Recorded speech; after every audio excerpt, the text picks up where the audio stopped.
Hey, this is Garnet Lee. Welcome back to another episode of One Up Yours. Epidode? Epidode. It's an epidode. Epidode. That was me reading stuff here at the same time trying to think about what we're going to talk about. And I think I took a shot of epidode this morning. Welcome to another episode. Is that better? Yes. Yes. All right, so I'm here, this is Garnet, and sitting here, I'm going to let my friends introduce themselves. We're his friends now. Yes, you are my Oh, friends. yeah. At least I count you as For my the purposes friends. of this podcast. For the purposes of the we're friends. podcast, John Davison, I'm the editorial director of the One Up Network. I'm Andrew Pfister, reviews editor at oneup.com. I'm Mike Cruz, new assistant art director at EGM. EGM. He's the new boy. He's the new Electronic guy. Gaming Monthly. Yes. So that's how we break in the new Oh. guys. We bring them down here and then run them off scared. Mm-hmm.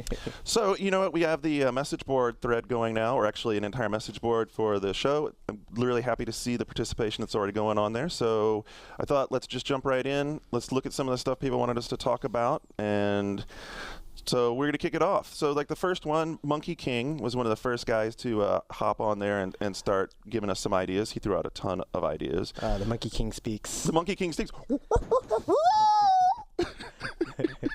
We don't need that. We don't No. need that. He didn't do that, did he? I did do that. Can we edit that out? Did that sound like a Is monkey? this live? I don't think we should edit I'm that not out. sure what it was Sorry. supposed to be. Yeah. So anyway, one of the points that he brought up, which was really cool because it's something we've been thinking about in the big argument between PS3 and Xbox 360 is online gaming. And this especially also applies to, like, for instance, Black, which we just reviewed, online games, and how much does online play into games? Is it something you should be expecting from a game right now? And all those related topics. So I'm going to throw that out there to you guys. What do you think? Is online something that we should just expect in a game now? I think it depends on the type of game. Like, if it's a racing game or if it's an FPS, then yeah, I We could expect. start with Black. Yeah, let's start with Black. Let's start with Black. I'm It's good the with starting with first-person Black. shooter with no online modes. Discuss. Oh. Okay, well, so I mean, you read my review of it. I loved the game. You know what? I didn't necessarily need an online mode in this game because there are lots of great first-person shooters that are online specific. It's almost like that market is split in two. How many on PS2? I don't think there's been a really good PS2 online Exactly. shooter. Opportunity blown. Mm-hmm. Okay, granted, opportunity blown. And I think there's an expectation from the genre that it's multiplayer, particularly given that Black it's so visceral and not very narrative. That No, I mean, the once narrative you've- of that once game you've is the blown through the gunfire. 7-8 hours of blowing crap up, I mean, you're going to want to go share that. I mean, I know I did. I thought, all the way through I was thinking, this would be so cool if it wasn't just me. I agree, but if they had just mailed it in and it had been crap, I actually would have probably been more upset with them for having done a crappy online multiplayer than for having not included it in the first place. I mean, if it not being there, it's not tarnishing it any. If they had just mailed in some crummy deathmatch, But would they have? Do you think they would have? I think that It's it took. Criterion. I think they really care about their products. I think they would have delayed it. I would say, do you want it out this century? Yeah. Because I mean, that's a big engine that they put together there. That's a lot of work that's gone into it. It's almost like the Burnout progression. It's like they've laid the groundwork now for a really, really Right. awesome franchise. Yeah. And even the story does that. I mean, dear Lord, the ending to that story is so bad.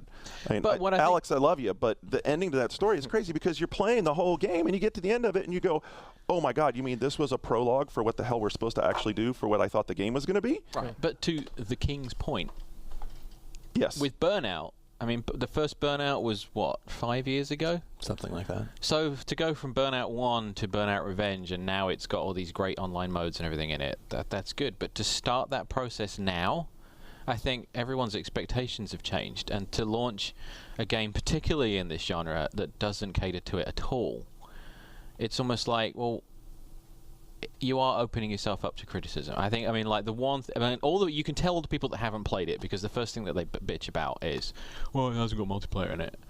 And I think it's sort of because it's such an expectation of shooters now that, so to his broader point, I think a lot of people feel that in certain genres, online is an expectation, and if it doesn't have it, there is the question of, do you hammer it for that?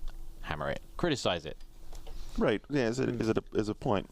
What do you think, Skip? I mean, you're a reviews editor. I think it's definitely worth criticizing. Like maybe you don't slam it for you have to play the game. You have to look at it, and if you play through the single player game and you play through it really quickly and it's over, and you don't feel that you got the value out of it for the $50 or however much you spend for it, if you're left wanting more, then you have to look at what else they could have added. Mike, you were telling me before we were coming down here that you're playing Resident Evil 4 right now, catching up on some games. Right. So that has no multiplayer. Do you think? I mean, how does that? Would you want multiplayer Resident Evil? There is one, right? In PS Online has one, but everyone let's sort not- of groans let's about forget that. that Right, atrocity. name. Right. Let's we forget just- that yeah, atrocity. right. So I don't know, something like Resident Evil, maybe not. I don't know how you would. I mean, it's not a shooter per se, but it was. Right. But the fourth one, I mean, it's pretty Yeah. shoot heavy. It's pretty. Yeah. It's pretty action heavy. But it's the value thing. Like Resident Evil 4 is kind of long, and it's very satisfying at the end. You're not left wanting to play multiplayer necessarily. Like with Black or FPS like that, that's what John said. Like it's FPS. Multiplayer is a core concept. But with Black, FPS. I can genuinely tell you that 6 months from now, I wouldn't be surprised if I threw the disc in the game in the machine and played it just to play a level of it for fun. I mean, we're not. I don't want it to seem like we're So I think it has a dissing different. on Black. Yeah, I mean, yeah. it is really No. good, but I think, to the point that he raised, though, I think increasingly cutting online out of the equation is, I think, not just to, and I'm not speaking as being part of the media, but just the gamers as a community. I think it really does jar when you see a game like that doesn't have something that you really expect from it. So it probably did hold it back. I mean, in reviewing the game, one of the things that we came out was, hey, it has this great visceral, sound and fury of firing guns and all that sort of stuff. But then after that, there was like so much opportunity to do more, and it could have been better story. It could have been more expository and more involving narrative, or it could have been a really great multiplayer experience. And if they had all those sorts of things, then it would have started going up and becoming an 8 and a 9, or even a 10 sort of score. It is scoring higher than I expected it to, given that those three things that you just talked about, it doesn't have any of them. Right. So at Right. what point do developers decide whether they want to go online or not? When do they do that? I mean, has there ever been a developer that says, we'll make the online an unlockable feature? Like, when you get through the game, then, like That's maybe, a pretty interesting idea. maybe like with Black, you're to saying, make like, people play through the Yeah. play through the story game. first. And you'd then- get so much rebellion on that. Yeah. You You would. would get so much pushback. Well, wasn't that an idea for Phantasy Star Universe at one point, where you had to beat the game before you could think go it was, online with yeah. it? I Did they think end I up doing remember that? I don't know. I haven't heard anything lately. I mean, it about sounded that, like but a sort of like really cool idea, but in reality, It would- actually really impractical. yeah, like if you buy a game like Phantasy Star Universe and you can't play online as soon as you bring it home, then Right. people aren't going to react well to that. But that's expectations again. Well, then you get to build up, I don't know, maybe something like that. You can build up your character on your own first, and then when you get to the online universe, you're not sort of a novice jumping into there. So I have to say, I think the Xbox, but especially the 360 and the PC in particular, when a game doesn't have online, it really does seem odd. Right. I mean, there's obviously the achievements and everything aside, but just something coming from online, if it doesn't do it, you sort of like, I think it might be okay with PS2 and Black because PS2 online isn't, I guess, as robust, or PS2 has been slammed for online compared to live. So I think it might get away with it, not this time. But for like Black 2, if it's on 360 and PS3 or whatever, and it still doesn't have online, then I would be shocked if it didn't. yeah. I would be really shocked if it didn't. But that's a whole other development, process that's probably months from even being kicked off. Right. So it's interesting that we brought up. Actually, it's interesting that we brought up Resident Evil Outbreak. I'll say it because we really should look at something here. So have Western developers gained a big leg up because of their ability to really embrace multiplayer, like the Battlefield series you brought up? I mean, now that's on console and it's a blast on console. It's about to hit. It's about to hit. Didn't you say it? Maybe a couple weeks ago. A couple of weeks ago. Oh, I thought you mentioned it just a minute ago. No. You're All hearing right. voices. I am hearing voices. Anyway, it's hit consoles. It's about to hit 360 in the live experience. We've got Burnout 3. Which one is it? Revenge. Yeah, it's like Revenge. 4. Yes. 4. Battlefield looks awesome on 360. It does look does. awesome. And so the online experience has really become a big part of the Western side of gaming. But then you said, Phantasy Star Universe, are they going to get that right? Resident Evil series has bollocksed the online play completely. Well, it's good that you brought up Outbreak as an example of this because it is one of the worst interfaces for online play I've ever seen in my life. And Capcom online games especially are terrible. Oh my They're gosh, just they've blown absolutely it. terrible. Like like small things like It the was fonts like- they choose. It was and like it was designed for some different controller. some different some different controller and some different type of life form playing it, because communicating with a series of repeated phrases like over here, over here, over here, and you can't tell where it's coming from. And it's ridiculous how badly they screwed that up. And not just once, but twice. They did it twice. Oh yeah, I know, and you know what? So not to harsh on them, but they have a record for that. One of my biggest disappointments in games in recent memory is Monster Hunter. I was so excited for that game. I was so looking forward to it. And then I got it, and you couldn't play it solo, and the team, that playing it online was just. It was horrible. It was a horrible experience. I mean, I remember actually trying to play it with my friends, and we'd actually drag our cell phones out so we could talk. That's what we did for playing Outbreak. no. Like, I was on the phone with Mark McDonald, like, every 5 minutes, like, all right, dude, what room are you in? 'Cause we had to find each other. And it got to one point in the game where, like, 20 minutes passed by. It's because I had dropped out. And there was no indication to anyone on my team that I had, like, lost connection. So they were running around. They had to call me, like, yeah, I can't connect anymore. Ugh. So how much advantage have they gained? How much is this going to change things? And so thinking about the other arena so let's segregate it like this. The 360 is a Western-centric console. The PS3 might be more of an Asian-centric. Is it going to widen the divide?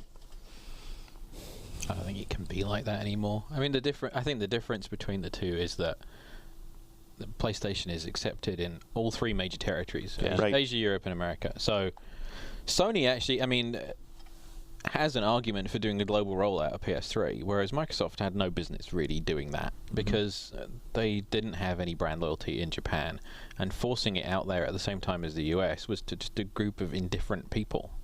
And I think Squandered resources. Yeah, so I think they need to push, I mean, they've put a lot of time and effort into establishing the Japanese development stuff that they're doing, and I think there's definitely some pollination of ideas needs to go on. I mean, the advantage that Microsoft Game Studios has is that they can take what the Japanese guys have learned and brought it here, and then what the Western, I mean, they have all those great guys up in Seattle working on stuff, take some of the lessons that Bungie have learned and pass them to the Japanese group.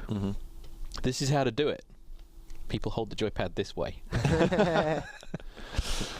So where are we going? So one of the things, so we're kind of moving into a next sort of segue from there to like what Hylian Knight was talking about here in his question. He's talking about how game consoles is no longer a game console, they're multimedia devices.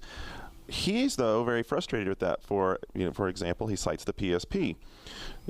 Not satisfied with the games, expensive, UMDs not being very satisfying for movies, and expensive memory stick to do sound and all that sort of things.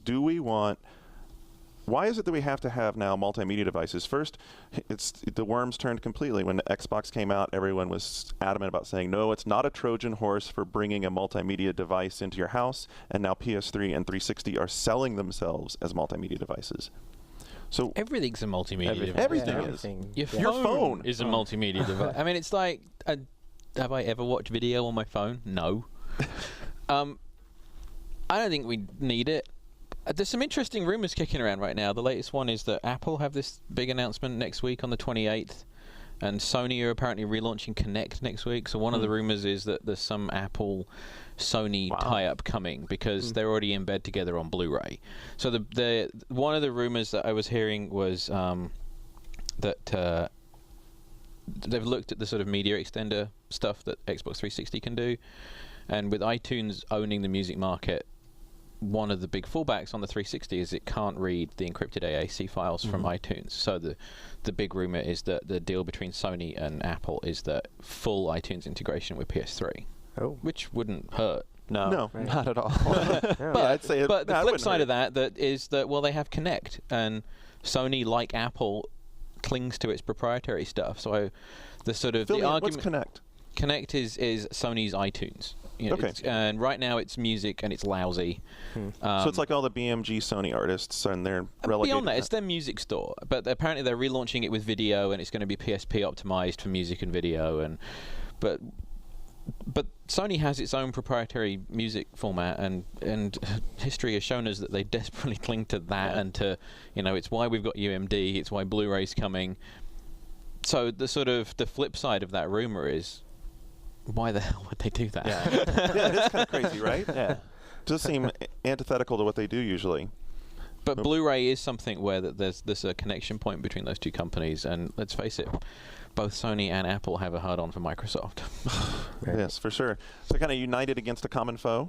Nothing draws you together better than that, right? Enemy of my enemy is my friend. But do you want? I mean, have you ever used your 360 for anything other than playing games? I connect my iPod to it every once in a while. To play games when you're to play games to listen to music while you're playing games. No, just to listen to music Yeah. because it's hooked up to the stereo, and that's And the visualizer's awesome. And the visualizer's pretty visualizer's cool. awesome. But historically, I've always been resistant to the idea of living room multimedia control center. But now it's actually pretty handy because the 360 interface, I really like it. Like, it's really easy to use. So if it's something that's easy to use and it's in your living room, then you might as well use it. Yeah, easy to use is the key. So it's like there's no need. You don't need another tuner. You don't need all that extra stuff. And hey, as long as the PS3 doesn't have a damaging rootkit, that'll knock out your system if you don't watch a Sony television show, then or something. Then maybe it'll be fine. I don't know that I like the trade-off so much. I mean, so here's my complaint with it. We're jamming multimedia stuff into a box that we're trying to hold the price down on. So doesn't that adversely affect the ability of whoever's making the box to really commit to a quality product? I mean, But I think part of it, I mean, with PS3, I mean, forget Blu-ray for a second, just everything else. The thing is so damn powerful that it'll do anything you throw at it. So you might, I mean, it was the PS1 was this to CDs, the PS2 was this to DVD. I mean, the PS2 will do pretty much everything you want it to. It just hasn't really been very well thought out. I mean, the browser and everything on the PS2 is still a nightmare. Yeah, but neither the PS2 or the Xbox were the world's greatest DVD players. I mean, you could buy an under $100 DVD player and get a better decompressor in it. Right. I mean, you can get a progressive scan DVD player from Walmart for $29 now. Right. Right. So I'm not opposed to. In fact, I think I would prefer that if you're talking about a video game box where the marketing people are saying, hey, you've got to get this PS3, Xbox 360 in around this price point. I'd rather than put all of the money they're going to put into that box into making a good game machine. Screw the other stuff. If I want a DVD player, I'll go buy it. Okay, but if you want a Blu-ray player. I don't want a Blu-ray player. Okay. Well, I do want a Blu-ray player. But when the PS2 came out, so back in 2000, I do want a Blu-ray player. Yeah, but did you want a DVD player?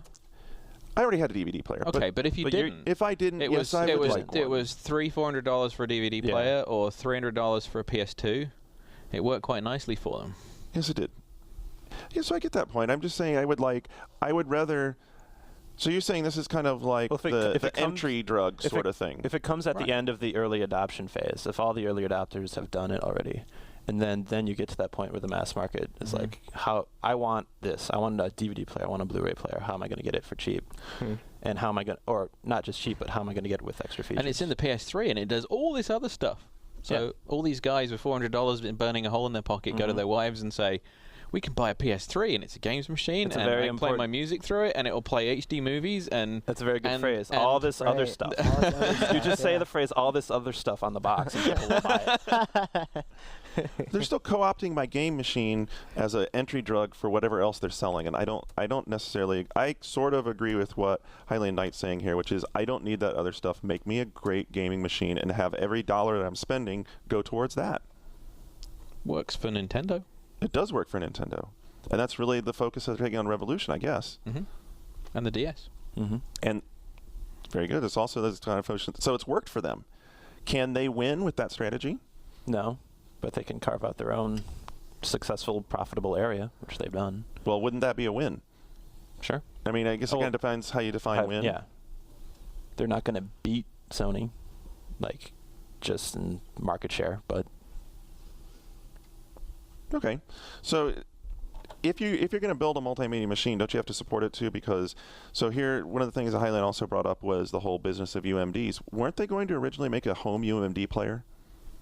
Well, I mean, the stuff that messes all this stuff up is when you get all this proprietary junk thrown in there. If it's going to be a multimedia device, it needs to be a real multimedia device, which means it needs to play everything. Well, somehow I don't see Sony giving me exactly. open product. That's why, Betamax. you know, there's all these rumors right now. There's going to be an 8 GB flash-based version of the PSP coming in Korea, or today it was a 4 gig flash-based PSP with a camera.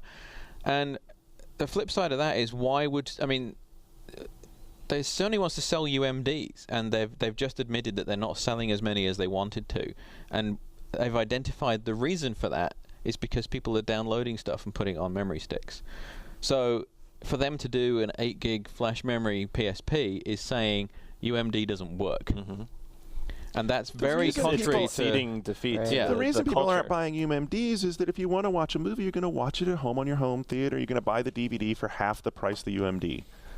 Actually, UMD is pretty cheap now. If you go into Best Buy, it's like they're like $14 for a UMD. I saw the dumbest thing at Best Buy. It was a 2-pack. It was a DVD and a UMD. Well, that's part of their big thing now. It's the thing, yeah, they did an announcement like a week ago saying that they were going to start packaging stuff together.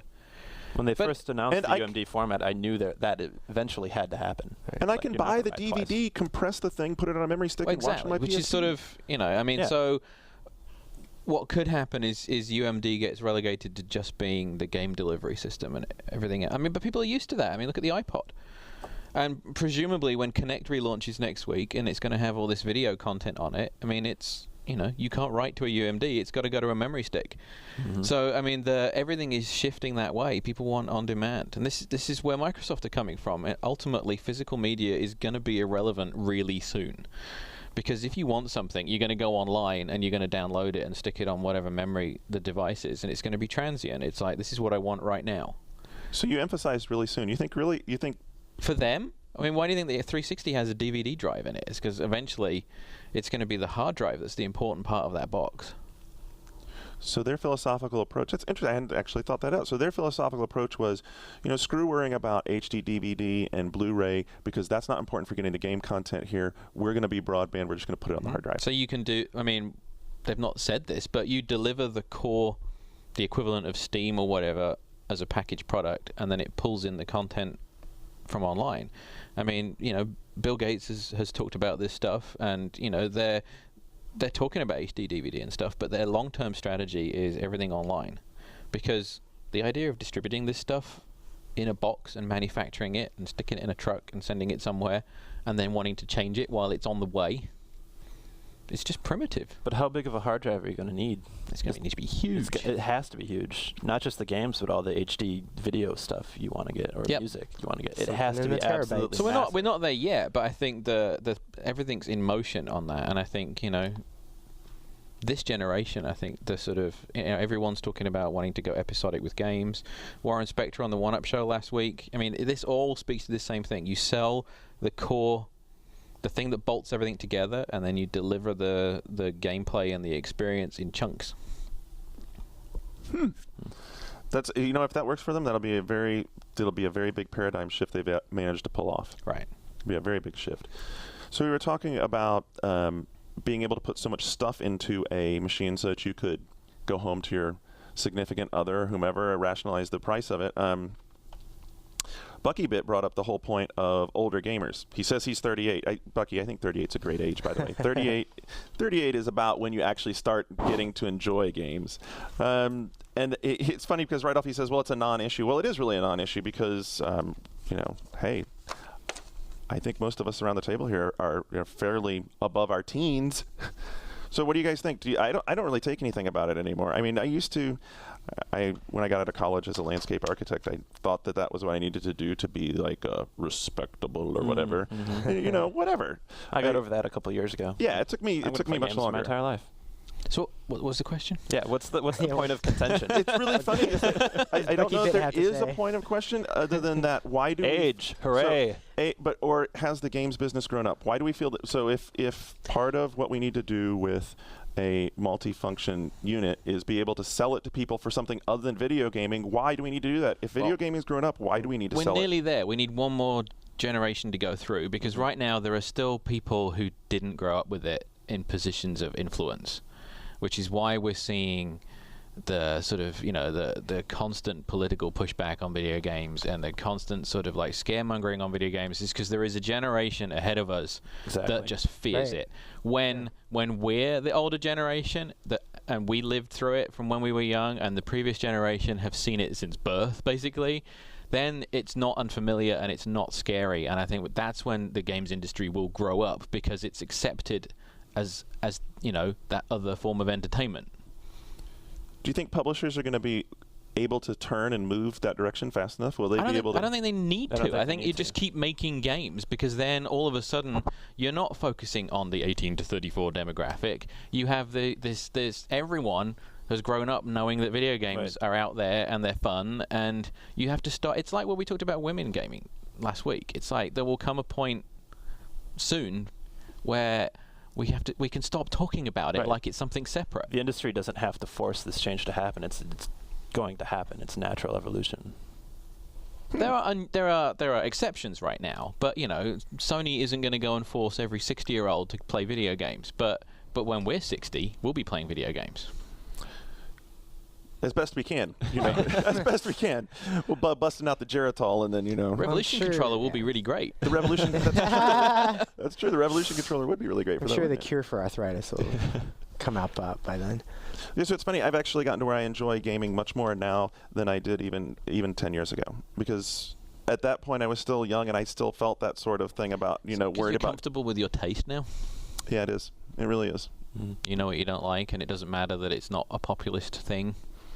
Absolutely. You know, and I've like learned some things for myself about how to take my hobby and enjoy it and not get wrapped up in it like anymore. I have like a 2 frustration rule, because I don't want to sit around and get mad at games. So if a game frustrates me once, I set it aside and I come back to it. If it frustrates me a second time, I just don't finish it. You know, I just say, you know what, that's fine. I'm going to go play something that I enjoy more. That's a good rule. You know, I just throw controllers all over the place. You have no idea how many have twisted apart. Which I have this horrible habit of like grabbing each side and getting better, and then, you know, next thing I know, the thing's broken in the center. That's not good. Or like how to, you know, like, so the other thing that comes up a lot is how to stay not jaded. The only thing that's helped me with that, but it's like solved the whole thing, is I make myself finish a game every so often, because I was getting that habit of just, you know, like, you know, kid in the candy store buying games all the time, never finishing anything. There's something satisfying about reaching the end of the game and seeing the credits and having that resolution. But there's that. But then the other side of it is to stop analyzing it for a minute and just think, am I enjoying myself? Yeah. Yeah. And like, stop getting sort of bogged down in like, I mean, like, all gamers get so obsessed with analyzing specifics, and like, ignore that for a minute. If you felt like you just lost the last few hours of your life, then it wasn't worth it. That's very true, and you see people posting like that all the time on forums, right? That's hard for us to switch off, though, because we're so critically tuned to everything. It is. It's doubly hard for us. It's hard for the kids who hang out on the message boards, too, because that's the entire culture of the message board, is to criticize and to talk about it in such a fine and minute way, just to totally dissect it, and that takes the joy out of it. It comes back to something we talked about a long time ago, and that is, it's entertainment, so it's subjective. So if you don't like it, that's okay. I didn't like Resident Evil 4 very much. What? I understand. What? I understand Get the why. I understand why everyone loves I'm outta it, here. but it just didn't. It didn't. I don't know. It didn't grab me. So that doesn't make me bad. It just means I didn't enjoy it. No, you're right. Yeah, I'm not having enough zombies. You know, it's like, for me, the whole thing about Resident Evil is, as soon as I hear, you know, that's always a chill, you know. And like, because I just love the remake on GameCube so much. I probably played that 3 or 4 times. So I hated 0. Sorry. I mean, 0 was fun, but it was just like, it almost felt like a giant escort mission, right? And then 4, I'm enjoying 4. Right. If I had to sort of objectively tick off all the things, and you know, then yeah, I can see why it's great. But it didn't grab me, so I stopped playing, and I don't miss it. You know. I think it's really cool. You put something into words for me really well that has like solidified what I was thinking. It's because I'm more comfortable with my tastes now. I'm still stuck on that point that you said, because that's really cool. That's what it is. It's that when I was 25, I was more worried about what everybody else thought and trying to be cool and playing, and it even extended into gaming. It was like, oh, I need to play the right game, so I'm the cool kid. And now it's like, I don't give shit about it or But you whatever. could- It's like I'm just gonna play what I like. But what you have to do, and what comes up in the message board discussions, is that you know you can say, well, I didn't really like it, and everyone's like, well, clearly he isn't qualified to have an opinion on anything. But it's like you can understand why something is successful and why something is good without liking it. You know, like we do it with movies all the time. right. Yeah. It's like, you know, Titanic, still the biggest movie of all time. I mean, God. I know I can't see the. No, I can't appreciate that one. Okay, so I guess that kind of plays to a point you wanted to bring up that you told me before we walked in here, which is Fight Night. Because Night. I have tried to play Fight Night, and I just suck Fight at Night it. is awesome. And Okay, so what am I missing? you need to see the demo was a nice little taste, and it makes you feel good about owning a 360 because it looks great and it does that crunchy splatty noise when you get punched in the face, which is awesome. And it's the bloody saliva. Yeah, there's all In that, slow-mo. and so that on just the purely like technology level is great. But what's great about that game is, and this has come up in a few message boards, Fight Night is a role-playing game as much as it is a sports game, because you relate to the boxer so much that you kind of like you care about his career and you work with him and and he is your guy, because all of the feedback from him is about as close as to feedback that you get by watching a sport on TV, because everything's body language, everything's response. The game isn't forcing anything on you, it's just sort of putting things in front of you and letting you react. Take me through the roleplay aspect of it. So when you play Fight Night, are you creating your, or are you So jumping you create your own boxer, you assign him some skills, or you can just let it do it for you, and it can randomize it. Okay. And then it throws you into a career that starts off in some like crummy gym, and then you eventually work your way up to the big fights.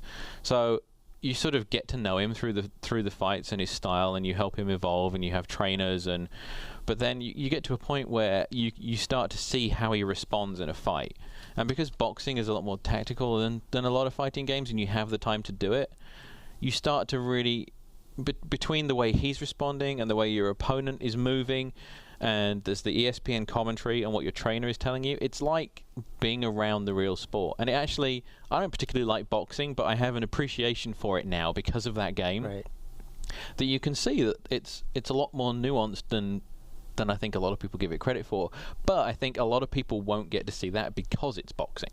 I think a lot of people will say, I don't like boxing, I'm not that interested in Fight Night. And you're missing out on something incredible. Do you ever get to assume the careers of, say, some of the famous boxers that are in a game? There's classic stuff as well. There's like an ESPN Classics thing, and you can go in and you can redo like big fights. So Muhammad Ali's in there, and Ladies and gentlemen. Down goes Frazier. But if I wanted to be, say, Roy Jones Jr. or something like that in his career, could I jump in and become Roy Jones Jr.? Yeah.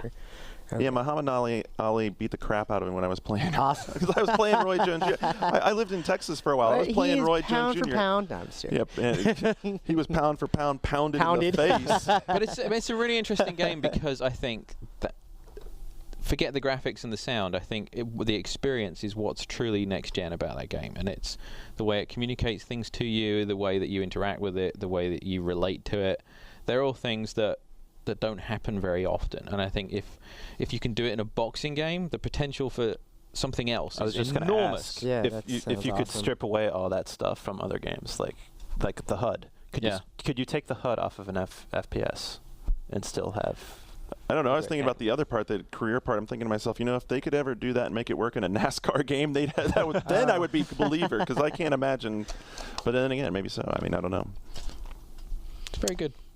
Well, that's cool. I appreciate everybody listening this week. Hopefully, by the way, speaking of listening, I'm looking at our DBX Professional Products sound compressor. So hopefully Scott tells me this will have our peaks not blowing people's ears out. So hopefully when we were laughing, your eardrums are still together. Come back to the message boards. Let us know what you think of the show. Give us many more suggestions you've got. And until next week, we're clear.